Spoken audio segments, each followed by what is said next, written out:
Siapapun yang diinginkan oleh Allah berubah menjadi orang baik, punya sifat-sifat kebaikan. Man itu ismun mausul, yadullu 'alal fardiyatil 'ammiyah. Huruf sambung, konjungsi, nunjuk pada objek atau subjek. Siapapun secara personal tanpa batas. Apakah Anda pernah menjadi seorang penjahit? Apakah penjahat? Apakah pejabat? Apakah orang yang pernah berbuat maksiat? Pernah ada yang menipu, pernah ada yang riba, pernah mabuk, pernah zina, bahkan pernah membunuh. Kalau Allah sudah inginkan baik, jadi baik tuh. Kalimat Allahnya indah. Kalau bahasa kita begini, saya tidak peduli seburuk apapun engkau dalam pandangan manusia, sejahat apapun keburukan yang pernah engkau lakukan, kata Allah, ketika Anda diinginkan oleh Allah menjadi baik, maka Anda akan jadi baik. Apa ciri pertamanya? Alhamdulillah, kita akan coba lanjutkan kajian kita Al-Quran Sunnah Solution fi Rihabul Quran was Sunnah, kajian pekanan kita yang membahas kandungan ayat-ayat Al-Quran dan keterkaitannya dengan hadis-hadis Nabi sallallahu alaihi wasallam, juga kemudian ditambahkan dengan ilmu-ilmu Al-Quran dalam upaya kita memahami isi kandungan Al-Quran dengan benar dan mampu mengamalkannya dalam kehidupan kita. Semoga dengan itu kita digolongkan ke dalam satu golongan yang disebut oleh Nabi sallallahu alaihi wasallam sebagai golongan terbaik, manusia paling baik yang pernah hidup di bumi. Ini pernah disampaikan dalam salah satu hadis yang diriwayatkan oleh Imam Al-Bukhari. Beliau menerima hadis ini dari seorang bernama Hajjaj, ya, Hajjaj bil Minhaj, menerima dari Syu'bah. Syu'bah menerima dari Alqamah ibnu Marthad. Alqamah ibnu Marthad menerima dari Sa'ad bin Ubaidah. Sa'ad bin Ubaidah menerima dari Abu Abdurrahman As-Sulami. Abu Abdurrahman As-Sulami menerima dari sahabat Uthman ibn Affan radhiyallahu ta'ala anhu. Uthman ibn Affan radhiyallahu ta'ala anhu menerima langsung dari Rasulullah sallallahu alaihi wasallam. Ini silsilah sanad dia, disampaikan kemudian dari Nabi sallallahu alaihi wasallam, khairukum man ta'allama al-Qur'ana wa 'allama. Yang terbaik di antara kalian adalah orang yang bisa belajar kandungan isi Al-Quran, kemudian dia mampu mengamalkannya. Jadi kalau ada orang baik di muka bumi ini, maka di antara yang paling baik itu adalah orang yang mau belajar Al-Quran. Ini mengandung banyak pengertian. Pengertian yang pertama, jika kita belajar Al-Quran dengan benar itu, maka yang didapatkan pertama kali dari Al-Quran itu nilai-nilai kebaikan. Jadi kalau Anda belajar Al-Quran, apalagi datang ke tempat ini setiap pekan, ada yang naik pesawat, naik kereta, naik bis, ya, naik sepeda, naik sendal, ya, dan seterusnya sampai tiba di sini untuk belajar Al-Quran. Tapi pelajaran itu tidak merubah dia menjadi lebih baik. Berarti ada yang salah dengan cara dia belajar. Ada yang keliru dengan cara dia menangkap pengetahuan.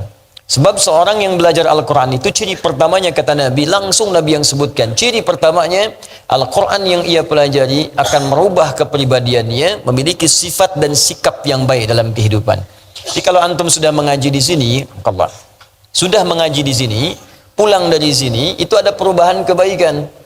Mata melihat yang baik-baik. Jadi yang tak baik itu sudah nggak bisa dilihat lagi, karena yang kita kaji itu Al-Quran. Kalau antum mendengar, senang yang baik-baik, yang tak baik itu sudah nggak senang lagi. Kalau antum berjalan, senang berjalan pada yang baik, yang tak baik itu sudah nggak enak lagi, kemudian dipijak dan dituju. Kenapa? Karena yang kita pelajari Al-Quran. Kalau bukan Al-Quran, mungkin agak berbeda. Tapi kalau Al-Quran, ukurannya hadis langsung, bahkan nanti firman Allah subhanahu wa ta'ala.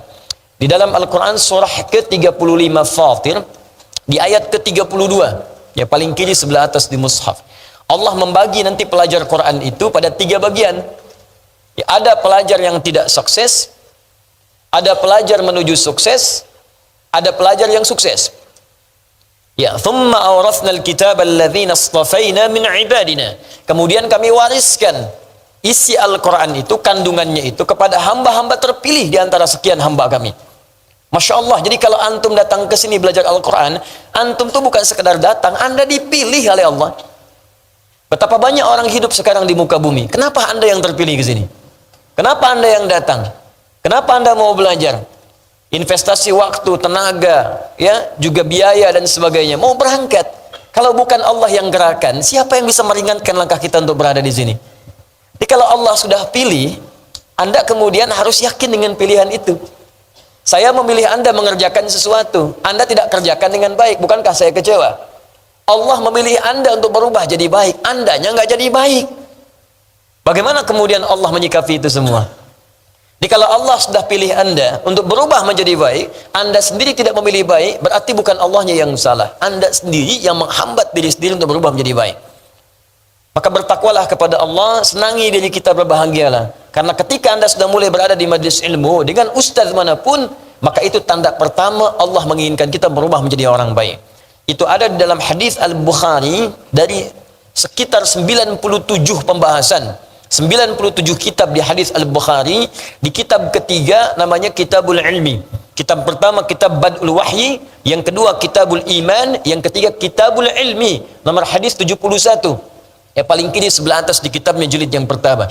Nabi langsung menyampaikan riwayat sahabat Abu Hurairah radhiyallahu taala anhu. Diriwayatkan juga hadis ini dari Muawiyah ibnu Abi Sufyan radhiyallahu taala anhu. Ya an Rasulullah sallallahu alaihi wasallam qaal, apa yang Allah sampaikan melalui lisan Rasulnya. Lihat kalimat Nabinya. Man yuridillahu bihi khaira yufaqqihhu fid din. Man yuridillahu bihi khaira, siapapun yang diinginkan oleh Allah berubah menjadi orang baik, punya sifat-sifat kebaikan. Man itu ismun mausul, yadullu 'alal fardiyatil 'ammiyah. Huruf sambung, konjungsi, nunjuk pada objek atau subjek. Siapapun secara personal, tanpa batas. Di setiap orang. Laki-laki, perempuan, tua, muda, besar, kecil, setiap orangnya, setiap Anda. Dan itu umum, jadi nggak peduli background Anda itu siapa. Apakah Anda pernah menjadi seorang penjahit? Apakah penjahat? Apakah pejabat, apakah orang yang pernah berbuat maksiat, pernah ada yang menipu, pernah ada yang riba, pernah mabuk, pernah zina, bahkan pernah membunuh. Kalau Allah sudah inginkan baik, jadi baik tuh. Contoh paling gampang di jahiliyah, kan komplit di situ. Penipu ada, pembunuh lengkap, pembegal ada semua. Jadi kalau ada yang sekarang penipu, pembunuh, pembegal, telat sebetulnya, karena sudah keduluan. Cuman yang paling aneh, mereka itu taubat dan membawa pesan taubat dalam kehidupan. Jadi kalau orang modern sekarang nggak taubat, keterlaluan. Orang yang disebut jahiliyah mau taubat, berubah jadi baik, duduk di majlis Nabi diinginkan baik. Kita mewarisi ta'lim Nabi, kenapa tidak merubah kita menjadi lebih baik? Di kalimat Allahnya indah. Kalau bahasa kita begini, saya tidak peduli seburuk apapun engkau dalam pandangan manusia, sejahat apapun keburukan yang pernah engkau lakukan, kata Allah, ketika Anda diinginkan oleh Allah menjadi baik, maka Anda akan jadi baik. Apa ciri pertamanya? Yufaqqihhu fid din. Maka dia akan dibimbing, dilembutkan hatinya, diringankan langkahnya untuk mau datang ke majlis ilmu, memahami tuntunan dari syariat ad-din. Sampai paham. Bukan sekadar duduk. Kalau kalimatnya fiqh itu paham, mengerti. Jadi memang ini fokus, berniat benar untuk belajar. Bukan sekedar duduk, ngamat kiri kanan, begitu berlangsung ambil sendal orang misalnya. Hah? Di betul-betul fokus ingin belajar. Dia siapkan dirinya. Itu kata Nabi, itu orang yang pertama kali disebut langsung oleh lisan Nabi, ini orang diinginkan baik menurut Allah. Saya sering katakan, kalau orang Bekasi bilang Anda baik, jangan dulu senang, karena orang Makassar belum tentu kenal Anda. Se-Jawa menyebut Anda baik, Sumatera belum tentu lihat Anda. Se-Asia menyebut Anda baik, orang Afrika pun mimpi nggak pernah lihat Anda. Tapi kalau Allah katakan Anda orang baik, maka semuka langit dan bumi mengatakan Anda yang terbaik. Dan Anda pulang dengan status yang terbaik di hadapan Allah Subhanahu wa ta'ala. Nah, hanya nanti orang yang belajar Al-Quran ini terbagi 3 bagian. Kata Allah, saya sudah berikan warisan, cuman warisannya nggak dipakai. Sama seperti begini, ada orang nerima warisan sekarang, banyak dapatkan, 1 miliar tiap orang. Apakah kemudian 3 orang yang mendapatkan, misal 3 orang dapatkan warisan setiap orang 1 miliar, apakah setiap orang akan menggunakan uang itu dengan cara yang sama? Kadang bisa berbeda. Ada yang bangun madrasah dari uang itu, ada yang bangun masjid, ada yang berderma, dan tidak sedikit yang digunakan untuk bermaksiat dan berfoya-foya saja. Ada yang mendapat warisan langsung dari Allah berisi kitabullah Al-Quran. Bahkan dia bisa datang ke majlis ini untuk belajar Al-Quran. Cuma sayang nanti ada 3 golongan terbagi dari orang itu. 1, wa minhum zalimun li nafsi. Ada orang yang zalim pada dirinya. Sudah Allah inginkan baik, dia mempertahankan keburukannya. Bahkan dia gunakan ayat-ayat Quran itu untuk berbuat maksiat. Ini golongan pertama, hati-hati. Hati-hati ya. Bahkan nanti di majlis ilmu itu ada yang mengutip ayat-ayat Allah, bahkan untuk bertentangan dengan hukum-hukum Allah. Semua agama adalah sama, menuju Tuhan yang sama, cuman caranya beda-beda. Dipotonglah kemudian ayat-ayat Quran. Quran surat sekian, ayat sekian, tidak dilengkapi, dipotong sebagiannya jadikan dalil. Hati-hati, ada yang begitu. Awas, karena Al-Quran sudah menyebutkan 15 abad yang lalu. Quran surah kedua Al-Baqarah ayat 204 ya sampai dengan 206, paling kiri sebelah atas di mushaf. Wa minan nasi may yu'jibuka qawluhu fil hayatid dunya wa yushhidullaha ala ma fi qalbi wa huwa aladdul khisam. Di antara sebagian manusia, ada di antara mereka orang-orang yang kalau bicara itu kata-katanya begitu menarik. Retorikanya cantik. Jadi orang ini kalau bicara itu memukau kata-katanya. Punya magis kalau bicara. Menarik sekali, bagus rangkaian katanya. Kadang-kadang memotong ayat-ayat Al-Quran dan mengambil nama Allah, tapi dia tempatkan di tempat yang tidak benar. Wa huwa aladdul khisam. Ini musuh paling bahaya. Paling bahaya. Bahkan nanti ada di antara mereka mengambil ayat, digunakan pada yang tidak tepat, bahkan nanti ayat itu digunakan untuk mengolok-olok orang Islam sendiri. Ada di Quran surah keempat nanti, ayat 140. Ya, sebelah kiri paling bawah di mushafnya. Wa qad nazzala 'alaika fil kitab an idza sami'tum ayatillahi yukfaru biha wa yustahza'u biha fala taq'udu ma'ahum hatta yakhudhu fi haditsin ghairi innakum idzan mithluhum innallaha jami'ul munafiqina wal kafirina fi jahannam jami'a. Kata Allah, telah tetap ketentuan dalam Al-Quran, Al-Kitab, jika Anda mendapati orang-orang sengaja mengolok-olok menggunakan ayat Al-Quran atau memutarbalikkan isi kandungan Al-Quran. Jadi kalau Allah sudah sampaikan, pasti terjadi. Itu ada yang demikian. Maka jangan sertai mereka, kata Al-Quran. Jangan sertai, jangan ikuti majlisnya, jangan ditonton acaranya, jangan dibaca bukunya. Indah. Dan Al-Quran tidak mengatakan cela mereka, tidak. Saking indahnya bahasa Al-Quran, gak usah dicela. Mencela sesuatu yang sudah tercela itu buang-buang energi. Itu perbuatan sudah dicela. Ngapain mencela yang sudah tercela? Cukup tinggalkan saja, kata Al-Quran. Lalu kenapa? Kalau ditinggalkan, nanti dia merasa ada yang salah dalam dirinya, supaya dia balik lagi. Hatta yakhudhu fi haditsin ghairi. Sampai dia balik lagi, kalau sudah balik, rangkul lagi. Itu indah ya. Celaan tidak ada, makian tidak ada, ya, hal-hal buruk tidak ada, hoax tidak usah dibuat, tinggalkan aja. Nanti dia sadar, oh ada yang salah dengan saya. Indah sekali merangkulnya. Balik lagi, baru kita rangkul. Tapi kalau Anda ikuti, innakum idzam mithluhum, lama-lama Anda seperti itu nanti. Statusnya muslim, tapi sholat tidak, puasa tidak, azan tertukar, di masjid gak ada yang azan, tempat ibadah lain azan. Masjid kosong, gak ada sholat, tempat ibadah lain ikutan sholat. Bahkan yang paling aneh, masjid banyak kok sholatnya di tempat ibadah lain. Nanti ada yang salah di situ. Nah, jadi teman-teman sekalian, coba kita nilai ya, ini sampai dengan malam ini, di pertemuan saat ini, apakah kajian kita sudah merubah diri kita menjadi lebih baik dalam pandangan Allah? Wa minhum muqtasid, ada orang yang sedang berubah nih, hijrah tengah-tengah. Ya, maksiat tidak, tapi berbuat baik pun bagi yang lain belum. Baru paket hemat untuk pribadinya. Ya, di kalau baca Quran mojok-mojok dekat tiang, ulang-ulang. Wah, silahkan Ustadz jadi imam. Saya belum Ustadz. Masih mengulang dulu, malu nanti. Padahal sudah hafid 30 juz. Itu paket hemat, itu muqtasid. Ya, ada yang dekat mimbar bolak-balik. Masya Allah, khusyuk bacanya. Pak, silahkan jadi imam. Ah, belum, saya masih belajar. Emang Bapak mengulang surat apa tadi? Al-Ikhlas. Tapi dekat mimbar. Itu muqtasid, berubah dia. Bagus daripada tidak sama sekali. Sebelumnya rajin lihat berita, sekarang dia mulai baca Al-Quran. Sebelumnya keluar nggak bawa apa-apa, sekarang naik busway pun bawa mushaf. Naik kereta bawa mushaf. Bawa aplikasi, baca Quran, ada perubahan di situ. Masuk paket hijrah, paket pertengahan. Nanti kalau sudah bagus itu, wa minhum sabiqum bil khairati biiznillah. Ada orang ketika mendapatkan Al-Quran itu, merubah dirinya menjadi lebih baik karena Allah subhanahu wa ta'ala. Maka Anda akan merasakan, kalau menatap, dia sudah nggak suka dengan yang nggak baik lagi. Kalau lihat tayangan, nggak bagus nih, palingkan. Mendengar sedang nggak enak dengan topik-topik yang maksiat. Begitu dia dengar nggak bagus nih, palingkan. Ah, itulah yang berhasil itu. Itu yang paling bagus. Jadi kalau Anda ikut ta'lim Al-Quran seperti itu, sampai di situ, maka berbahagialah. Artinya, kita sudah masuk dalam wilayah yang dicintai oleh Allah Subhanahu wa taala. Tinggal dipertahankan sampai wafat menghadap Allah. Dan itu yang tidak mudah nanti. Karena itulah kita akan belajar isi kandungannya. Di pertemuan lalu kita bahas muqaddimah yang pertama. Sekarang kita masuk pada muqaddimah yang kedua. Masih di surah Al-Fatihah. Surah pertama dalam Al-Quran yang diturunkan oleh Allah Subhanahu wa taala kepada Nabi Muhammad sallallahu alaihi wasallam dalam periode Makkiyah yang kita sepakati kemarin, masa sebelum Rasulullah sallallahu alaihi wasallam berhijrah dari Makkah Al-Mukarramah kemudian ke Yathrib yang berubah menjadi Al-Madinah Al-Munawwarah. Semoga Allah berikan kemudahan dan berikan bimbingan kepada kita untuk mudah memahami dan mengamalkannya insyaallah.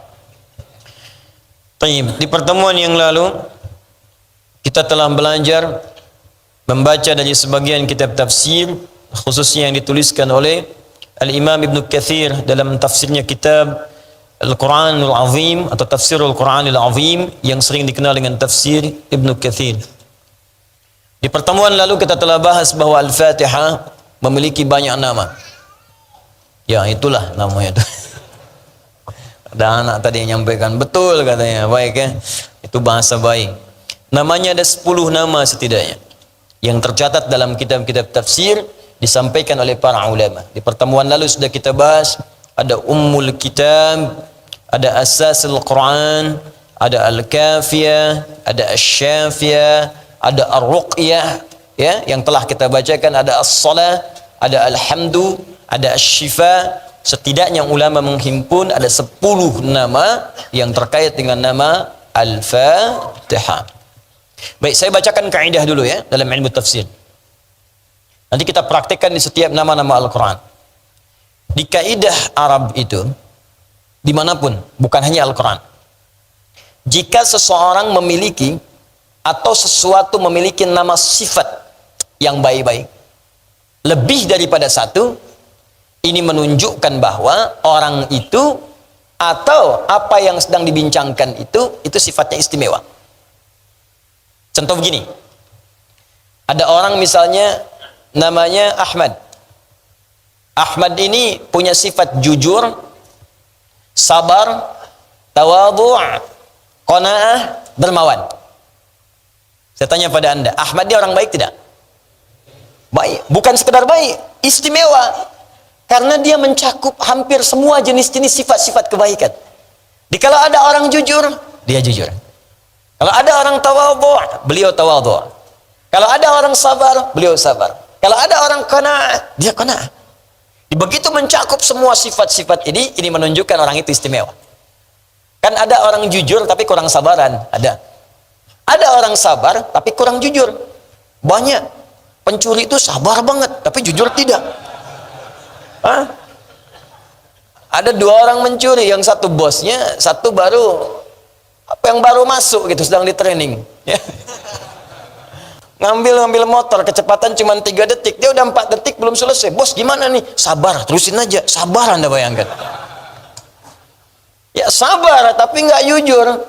Tapi yang paling menarik, orang bermaksiat bisa sabar. Kenapa anda beramal soleh nggak bisa sabar?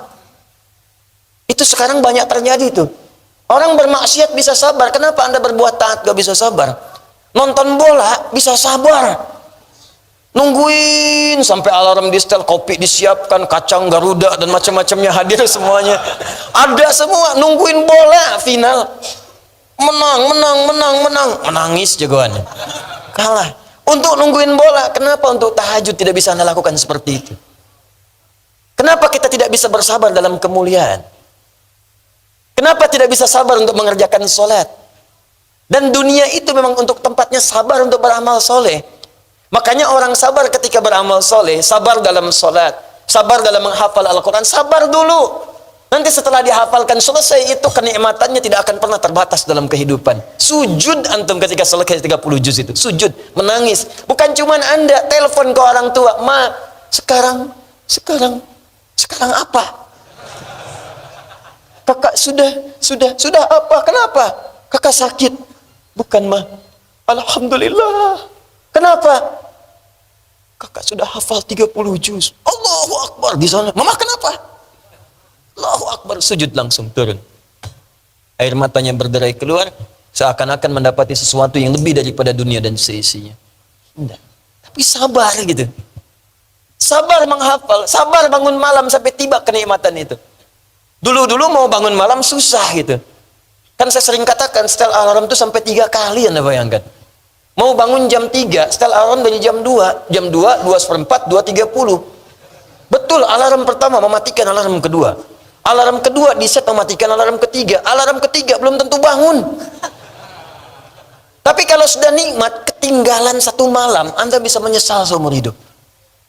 Subuh 4:40 Anda bangun 4:35, 5 menit lagi sebelum azan Anda bisa katakan, ya Allah terlambat, padahal belum subuh. Anda katakan terlambat padahal belum subuh. Dulu berbeda, subuh 4:35 bangun 5:34, gak mikir, itu biasa aja. Sekarang lain, ya Allah terlambat saya, padahal belum sholat subuhnya, belum azan. Anda bisa terbayang. Tapi awal-awal itu sabar itu penting. Dan perlu ilmu. Kalau nggak ada ilmu berbahaya. Saya punya teman di pesantren dulu. Berhijrah dia. Masya Allah. Tadi saya mau bangun malam nanti tahajud. Bagus. Malam Jumat pertama dia merubah. Malam sholat.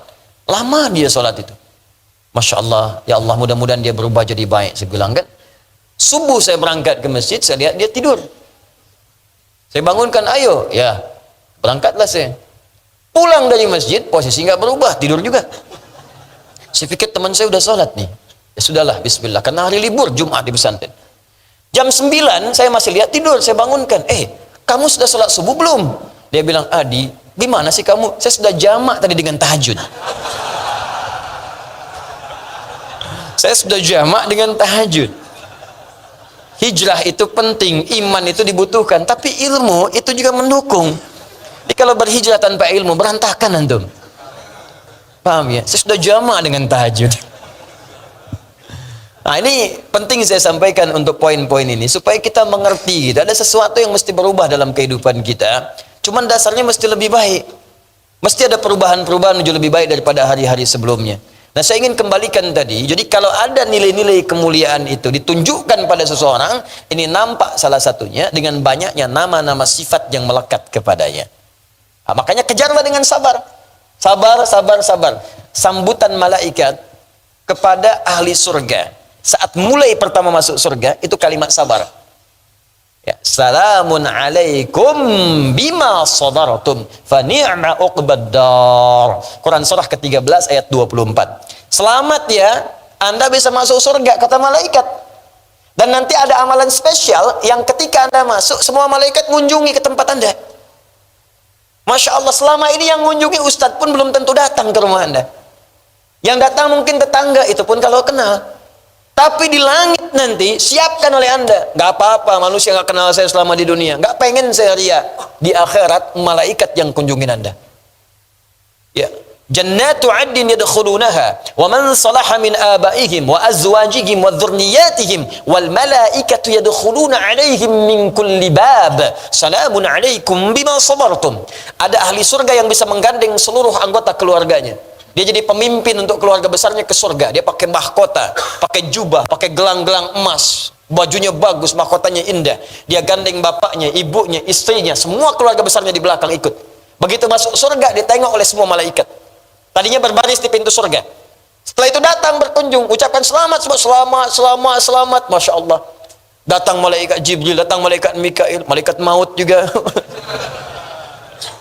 Maaf ya, nyebut nyawa dulu. Enggak, biasa aja. Selamat, semua kalimat sama. Salamun alaikum bima sabartum. Selamat bisa masuk surga. Kenapa? Karena Anda sabar beramal saat di dunia. Sabar. Fa ni'ma uqbaddar. Sekarang sudah nggak ada lelah lagi. Nikmati aja, nggak ada capek lagi. Nggak ada ibadah lagi. Makanya nggak usah punya cita-cita tahajud di surga, terlampau soleh. Semuanya udah nikmat di sini aja, lelah biasa, lelah dunia biasa. Nanti kalau udah meninggal, hilang lelahnya, enak. Demi Allah. Makanya orang-orang yang banyak amal itu tenang hidupnya, mau meninggal juga tenang, tenang aja. Ya ayat Tuhan nafsul mutmainnah, hei jiwa yang tenang, tenang. Dipanggilannya tenang, pulangnya juga tenang. Jadi kalau ada capek di dunia biasa, Bu, ibu yang di bawah. Ibu kalau di rumah tangga capek, biasa Bu. Bapak juga kerja capek yang di atas. Semua lelah. Karena itu dunia. Kalau nggak pengen lelah, nanti di surga kita dapatkan insya Allah. Insya Allah. Disabar. Dunia itu tempatnya capek. Tapi jangan bermaksiat, karena capek juga. Ibadah capek, maksiat capek. Mendingan capek ibadah daripada capek maksiat. Karena semua itu akan ditinggalkan. Ada dua orang rebutan mobil, yang direbutin nggak akan ikut karena dua-duanya meninggal. Yang satu pengen mobil, dua pengen mobil, dua-duanya meninggal, nggak akan dapat, cuma dipakai sementara, wafat. Capek. Nanti saatnya kita pulang beristirahat, kita akan dapatkan semua kenikmatan itu. Tapi penting untuk kita garis bawahi, Al-Fatihah mengajarkan kepada kita dengan semua nama yang istimewa ini. Dia punya nama Asy-Syafi, Ummul Quran, Ummul Kitab, Asasul Quran, ya Ar-Ruqyah, Al-Kafi. Banyak, semua banyak namanya. Ini menunjukkan banyak kemuliaan di surah ini. Banyaknya nama sifat yang melekat pada satu surah menunjukkan semua kemuliaan keistimewaan melekat pada dirinya. Maka pelajaran pertama dari Al-Fatihah, bekerjalah dalam kehidupan dengan berbuat baik sehingga kita dikenal dengan sifat-sifat baik dalam perbuatan kita itu. Misal, Anda bekerja di kantor, jujur. Jangan korupsi, jangan menipu, jangan nyogok, jujur aja. Sehingga sifat jujur itu melekat pada diri kita. Kemanapun kita pergi, orang akan mengenal kita. Ini dia petugas yang berintegritas. Ini dia karyawan yang jujur. Ini dia pekerja yang hebat. Jadi kemanapun Anda pergi, dikenalnya jujur. Jadi hakim, jujur. Di pejabat, jujur. Karyawan, jujur. Dia orang pun sudah kenal dengan Anda. Nggak usah disogok tuh, jujur, capek ente. Jujur melekat pada Anda. Setelah itu naik lagi levelnya. Belajar apa? Bulan depan belajar sabar. Sabar. Kalau Anda sudah minta, ya Allah jadikan saya orang sabar, pasti dikirim masalah. Banyak masalah supaya Anda sabar. Dimaki-maki, sabar. Dicela, sabar. Dihina, sabar. Difitnah, sabar. Sampai orang menyimpulkan dia penyabar. Percuma mencela juga. Percuma, mas. Mas cuma capek dan banyak dosa. Dia nggak akan merespon. Sabar. Sabar. Capek. Sampai dia capek tuh, mau bikin makar apapun capek. Percuma karena nggak direspon. Sabar. Tawadhu, ya, rendah hati. Kemana-mana rendah hati, nggak sombong macam-macam, sampai dikenal dia tawadhu tuh. Nah, itulah contoh Al-Fatihah. Ini jarang dibahas gitu. Yang kita ketahui itu ketika Al-Fatihah, Bismillah waladhdallin, Bismillah waladhdallin, Amin. Apakah sir, apakah jahar, tidak dibaca sama sekali, diributkan. Ya, sampai masuk ke dalam ormas. Bismillahirrahmanirrahim. NU. Bismillahirrahmanirrahim. Alhamdulillahi Rabbil Alamin. Muhammadiyah. Yang kita butuhkan itu aplikasi dari surat yang kita kaji, aktualisasinya. Yang pertama pelajaran dari Al-Fatihah, setiap nama-nama yang baik melekat pada satu surah, ini menunjukkan keutamaan surah itu dan pesan kuatnya dari surah Al-Fatihah. Pertama, berbuatlah yang baik-baik dalam kehidupan, supaya dengan itu kita memiliki kumpulan sifat-sifat mulia yang dikenang kita selama hidup di dunia dan dibanggakan dengan sifat itu saat menghadap kepada Allah Subhanahu wa taala.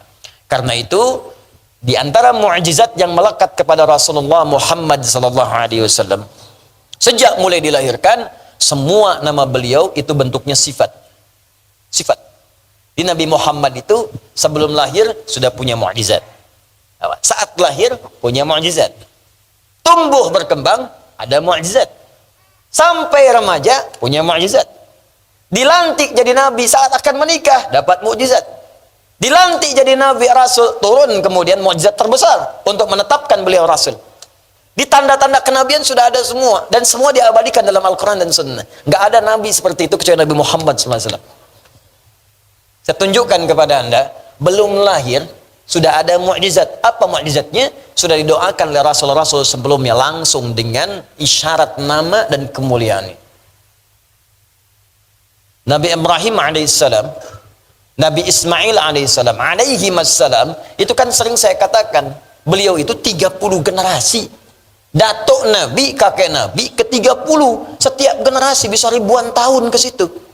Itu sudah berdoa minta kepada Allah lahir seorang Rasul. Yang doa ini menunjukkan isyarat ke Nabi Muhammad SAW. Diabadikan doanya di Al-Quran, surah kedua Al-Baqarah, ayat 129. Paling kiri sebelah atas. Rabbana wab'ath fihim rasulan minhum yatlu 'alaihim ayatika wa yu'allimuhumul kitaba wal hikmah wa yuzakkihim innaka antal azizul hakim. Ya Allah, mohon nanti bangkitkan, utus seorang rasul dari kalangan masyarakat sekitaran Ka'bah ini. Jadi lahirnya dekat Ka'bah. Ya Allah, utus seorang rasul teristimewa, termulia di antara sekian nabi yang pernah hidup di bumi, yang paling mulia. Dan lahirkan dia di tempat termulia di bumi. Karena Rasul ini paling mulia, maka lahirnya harus di tempat yang paling mulia. Tidak ada tempat paling mulia di muka bumi kecuali Ka'bah Al-Musyarrafah, di Makkah Al-Mukarramah. Siapa yang lahir di situ? Nabi Muhammad SAW. Silakan Anda cek di antara sekian nabi, adakah yang lahir di dekat Ka'bah? Tidak ada. Kecuali Nabi Muhammad SAW. Lahir di situ. Didoakan 30 generasi sebelumnya. Kan sering saya katakan Muhammad SAW bin Abdullah bin Abdul Muttalib bin Hashim bin Abdul Manaf bin Qusay bin Murrah bin Kilab bin Ka'ab bin Ghalib bin Fihr bin Malik bin Nadar bin Kinana bin Khuzaimah bin Mudrika bin Ilyas bin Nizar bin Mudar bin Ma'ad bin Adnan bin Adi bin Adri bin Muqawwam bin Nahur bin Tarikh bin Ya'rub bin Yasub bin Nabit bin Ismail alaihissalam bin Ibrahim alaihissalam. 30 generasi. Ya. Siapa yang doakan antum 30 generasi sebelumnya supaya antum lahir misalnya, ya Allah lahirkan dia di kota penuh harapan, Bekasi, duta harapan, ya, ujung harap, sampai ke ujung harapan tuh ada harapan indah, ya, dan seterusnya. Nggak ada. Mungkin 30 generasi sebelumnya nggak kebayang ada antum nih sekarang. Ini Nabi didoakan, dah bayangkan. Nabi Isa itu Nabi hebat, luar biasa, Rasulnya paling mulia di zamannya. 600 tahun sebelum kedatangan Nabi. Itu udah menyebutkan nama sifatnya. Nanti saya berikan rahasia besar ya. Semua yang melekat pada Nabi Muhammad itu bukan nama zat, tapi nama sifat. Sifat semua. Ana al-Mahi, ana al-Kafi, ana Muhammad, ana Ahmad. Nggak ada nama zat, sifat semua. Apa bedanya Ustaz? Nama zat adalah nama yang ditujukan bagi personal untuk membedakan satu dengan yang lainnya. Misal, ini Asep, ini Udin. Asep nama zat, Udin nama zat. Kenapa disebut Asep dan Udin? Untuk membedakan mana Asep, mana Udin. Di begitu saya panggil Udin, pasti Udin nengok, nggak mungkin Asep. Asep nengok, nggak mungkin Udin. Kecuali nama keduanya Asep Udin, Udin Asep misalnya. Saya panggil baru nengok, tapi tetap nama zat untuk membedakan satu dengan yang lainnya. Tapi nama sifat tidak. Nama sifat, nama yang melekat pada seseorang dengan kemuliaan yang dominan yang melekat padanya. Nabi Muhammad satu-satunya Nabi Rasul yang pernah hidup di bumi yang semua namanya melekat sifat pada dirinya. Nggak ada nama zat. Muhammad disebutkan 4 kali dalam Al-Quran, semuanya sifat. Quran surah ketiga ayat 144. Quran surah ke-33 ayat ke-40. Quran surah ke-47 ayat yang kedua. Quran surah ke-48 ayat ke-29. Muhammad. Sifat. Dari kata Mahmud. Mahmud, sifat sosial yang tinggi. Di secara sosial beliau baik. Baik, penyayang, jangankan pada manusia, pada tumbuhan, pada hewan itu sifatnya luar biasa. Anda kebayang nggak? Menyembelih hewan saat orang biasa-biasa saja menggorok, ya kata Nabi jangan sakiti hewan dalam sembelihannya. Tajamkan dulu pisaumu. Tajamkan pisaumu. Apa tujuan menajamkan pisau? Supaya tidak memberikan rasa sakit yang berlebihan kepada hewan. Masih dipikirin saat disembelih juga. Tajamkan pisaumu, tajamkan. Nanti Idul Adha nih sebentar lagi. Jangan sembarangan sembelih, tajamkan dulu. Kalau bisa tuh stok pisau atau goloknya itu bukan cuma satu. Ya, satu kemudian pakai sembelih, yang lain diasah lagi. Asah. Dan itu pun jauhkan dari hewannya, bukan depan hewan diasah. Ya, nggak boleh juga, haram hukumnya, nggak boleh, dosa. Kandidat selanjutnya, siap-siap ya. Nih ya, papa tajamkan dulu, papa lagi ya. Nggak boleh, tajamkan, jauhkan. Tumbuhan dalam suasana paling emosional pun kata Nabi jangan injak tumbuhan, jangan rusak tanaman. Bayangkan dalam suasana perang dilarang menginjak tanaman. Perang itu kan emosionalnya tinggi itu, kadang-kadang nggak terkontrol, tembak ya tembak, bom ya bom, bunuh ya bunuh. Jangan injak, jangan rusak tanaman. Makanya ulama banyak yang berfatwa sekarang, dalam suasana perang pun dilarang merusak tanaman. Maka kalau ada orang yang menggunduli hutan di waktu-waktu yang damai, dosanya lebih besar daripada waktu perang. Awas tuh, tukang gunduli hutan sampai muncul banjir badang, sampai macam, dosanya besar itu. Dahsyat. Karena dalam suasana perang pun yang emosional tinggi, merusak tanaman nggak boleh. Ini suasana damai, dia pangkas tanaman. Yang bisa menimbulkan bencana bagi orang, itu dosanya besar itu. Katakan dosa besar. Dosa besar, menggunduli hutan, merusak tanaman, yang menghadirkan bencana dalam kehidupan. Muncul banjir, muncul segala rupa. Itu besar dosanya. Nah, jadi indah sifat-sifat itu muncul. Itulah mahmud. Kalau dikumpulkan semuanya, baik pada manusia, baik pada hewan, baik pada tumbuhan, maka berubah jadi superlatif, sighah mubalaghah. Dari mahmud jadi Muhammad. Kenapa Nabi ini disebut Muhammad sallallahu alaihi wasallam? Karena sifatnya terhadap makhluk tak terlukiskan. Pada hewan sayang, pada tumbuhan juga disayang, anak kucing disayang, yang lain disayang, manusia pun disayang. Yang belum beriman didoakan, didakwahi dengan cara yang lembut penuh dengan kebaikan. Orang melihat beliau bicara langsung masuk Islam. Buktinya ada Abu Hurairah, buktinya Jundub bin Junadah. Ini Jundub ini pembegal, tangannya kasar, tampilan sanggar. Datang lihat Nabi baru berkata, tunduk, asyhadu an la ilaha illallah, asyhadu anna Muhammad Rasulullah. Coba. Indah gitu. Indah luar biasa. Kenapa kita tidak coba itu? Bisa nggak orang lihat antum itu nikmat rasanya gitu? Ya? Lihat antum tuh enak, Masya Allah, ini luar biasa. Ya, dari kejauhan saya kan antum udah lihat dari jauh, Masya Allah, ada dia nih, yuk lari. Nah, berarti ada masalah. Tapi kalau antum nggak kelihatan pun dikejar-kejar, berarti ada sesuatu yang baik pada diri antum. Cuma mulailah itu. Biasakan tuh di rumah tangga, supaya istri menatap suami itu enak gitu. Masya Allah. Kenapa mah? Pak, enak lihat papa. Tuh. Kayak Ronaldo ya mah. Siapa tuh Ronaldo, Pak? Jangan-jangan teman papa ya? Tapi indah gitu. Indah. Maka nanti ada banyak hadis di rumah tangga itu indah. Tatapannya melahirkan pahala. Suami itu kalau tatapan ada pahala. Tapi tatapan sayang ya, bukan tatapan benci dan penuh persoalan. Baik. Ahmad berubah.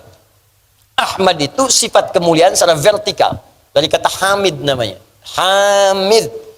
Hamid itu satu sifat baik, punya unsur vertikal. Hablu minallah. Jadi kalau rajin tahajud, satu aja. Puasa belum. Tapi tahajud terus ya. Kerja ahli tahajud dia.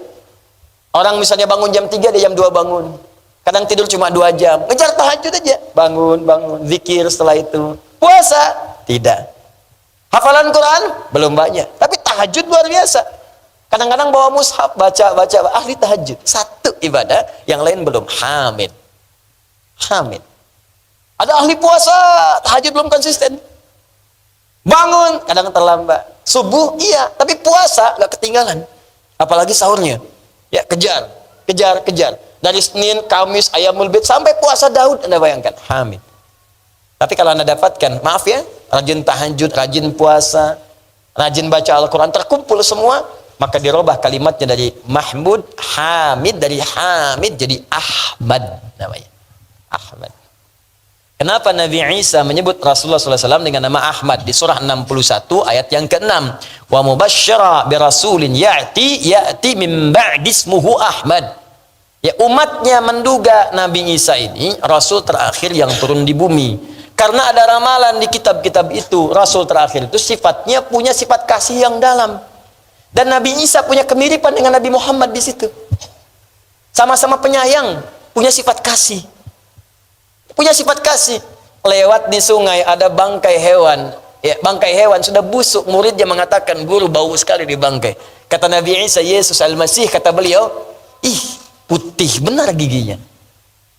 Kata muridnya, "Guru, kenapa berkata begitu?" Kata Nabi Isa, "Manusia yang mengucapkan apa yang difikirkannya. Kalau yang difikirkan jelek, yang keluarnya jelek." Muridnya memikirkan bau bangkainya, Nabi Isa mencari kemuliaan di hewan itu yang telah jadi bangkai. Secara sosial sama. Tapi kata Nabi Isa, Rasul terakhir bukan saya. Akan ada yang lebih hebat dari Rasul-Rasul sebelumnya. Ibadahnya pada Allah tak terlukiskan. Dijamin surga, tapi masih mau tahajud, yang rakaat pertamanya bisa bengkak kakinya. Dijamin surga. Tapi kalau infak, dia tidur, bagian belakangnya masih ada bekas-bekas di punggungnya. Tapi kalau infak, 100 ekor unta, sekian ratus unta, sekian ratus keluar. Lillah. Bacaan Qurannya luar biasa. Kesaksian sahabat banyak. Paling indah bermakmum di belakang Rasulullah. Tak terasa rakaat pertama 100 ayat. Tak terasa rakaat pertama selesai Al-Baqarah. Tak terasa rakaat pertama nyambung Ali Imran. Tak terasa nyambung An-Nisa. Tak terasa rakaat pertama 5 juz 4 halaman. Tak terasa besoknya tak mau ikutan lagi. Itulah Ahmad. Maksud saya, Nabi itu diutus jadi contoh. Kalau beliau Mahi, Kafi, Ahmad, Muhammad, maka kita umatnya dimintalah meniru semua keistimewaan ini.